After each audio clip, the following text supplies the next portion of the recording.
So in this video, we want to get into graphing logarithmic functions. So we'll do that at some point. So let's remember what a logarithmic function is. So if I write down y equals log base a of x, you can rewrite this in an exponential form. So you have your base a is here, right? And a gets raised to the y power. And that's equal to your argument, x. X is called your argument. Now your argument x has to always be positive, we said. That was one of the last things we said in our last video. X has to be positive because a to any power, a is a positive number. Remember, a is always positive. That's kind of a setup. A's a positive number. I should write that out front here. So a has to be positive, and it's also not 1.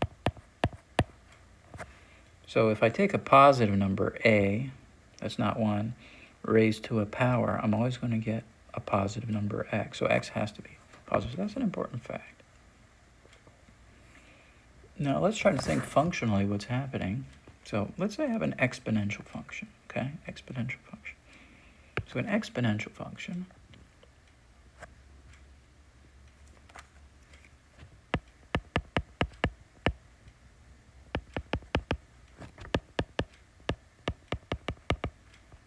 is something like this, right? We have y equals a to the x power.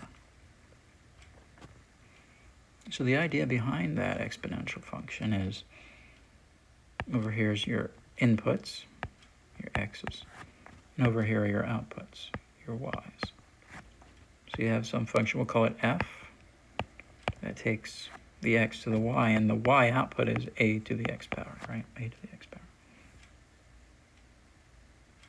So if I reverse that, and take it in the opposite direction and call this f inverse, that's called the inverse function.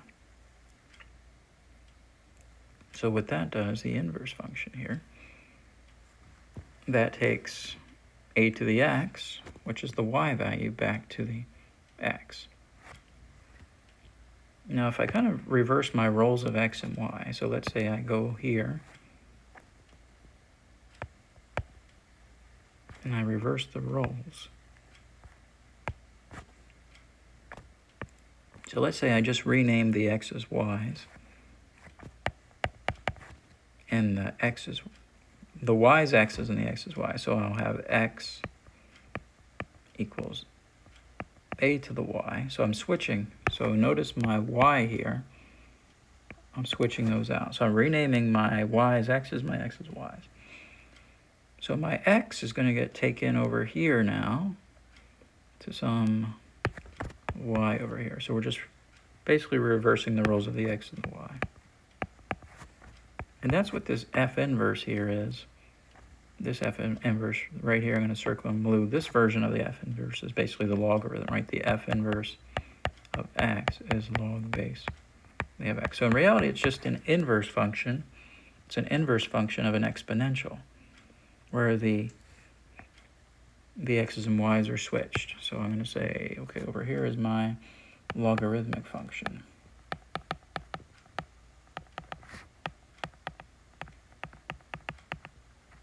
So the logarithmic function we write is y equals log base a of x. And that's the same thing as writing x equals a to the y, you can say. So diagrammatically, that's what's happening. Now, let's try to graph our exponential function first. Maybe you remember how to graph exponential functions. I hope you do. So exponential function. Maybe I'll put this down here farther.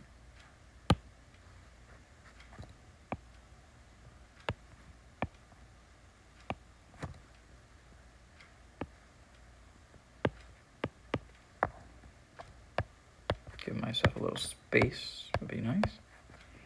Okay, so exponential function. Remember the exponential function a to the x always has a horizontal asymptote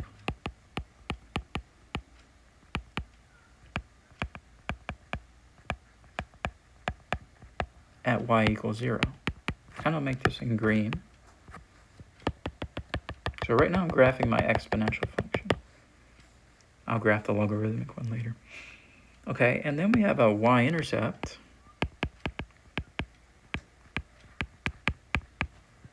So you set the x equal to 0, right?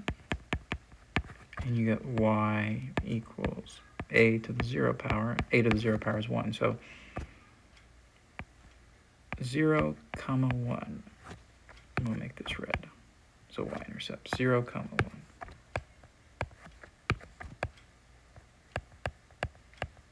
That's an important point. And then you can find an additional point.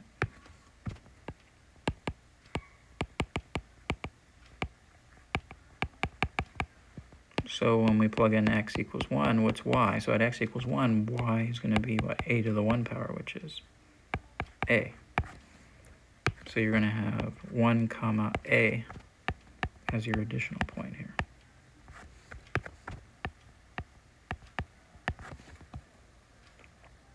So let's say this is 1 on the x-axis, and a is somewhere up here. I don't know where it is exactly.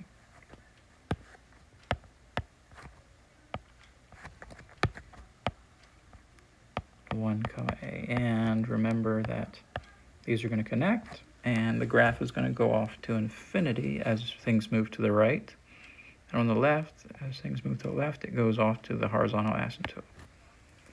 Now that's your exponential function. So you have two key points, one at 0, comma 1, the y-intercept, and one at the additional point 1, comma a. Now the logarithmic function is just an inverse function. Now remember what happens with inverse functions. The x's and the y's flip roles. So before we had a horizontal asymptote, the horizontal asymptote is going to become an x value. It's going to become a vertical asymptote.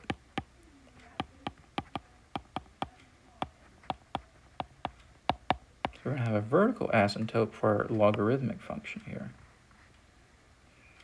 So rather than y equals 0, we're going to have x equals 0. So where would that be? Oh, let's make it purple rather than green. It would be nice to have like a purple color. So all we're doing, we're switching the roles of the x and the y's. Before we have y equals 0, we're changing that to x equals 0. So x equals 0 is this vertical line right here about what it is the y-axis exactly. This is going to be your vertical asymptote right here for the logarithmic function. All right, and some key points we want to look at. Now let's use a blue.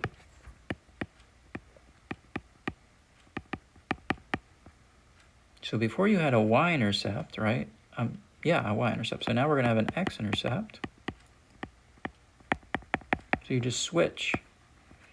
So before you had 0, 1, you're going to change that to 1, 0. And then additional point.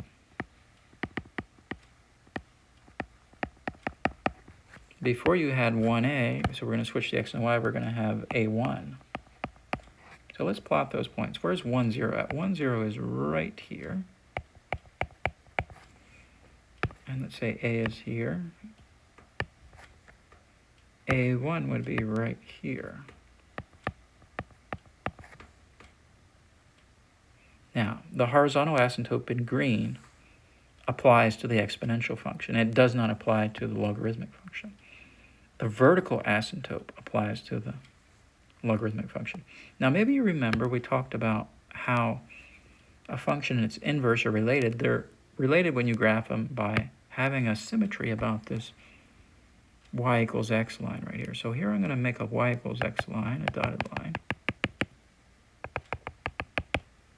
Now this is the line that's called y equals x, this yellow diagonal line. So basically these two graphs are going to be symmetrical about this line. So the logarithmic function, you're going to connect these two blue points, and then the logarithmic function, as it goes to the left, it's going to follow the vertical asymptote downwards.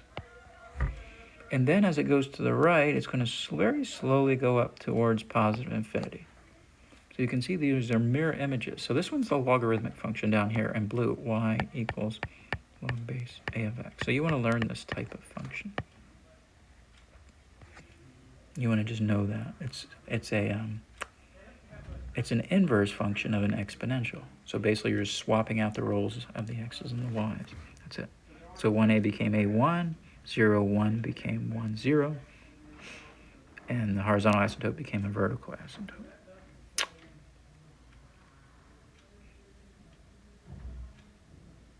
Oh, one more thing we want to say. We want to also declare that for a logarithmic function, domain of a logarithmic function is going to be 0 to infinity, and we're not including 0.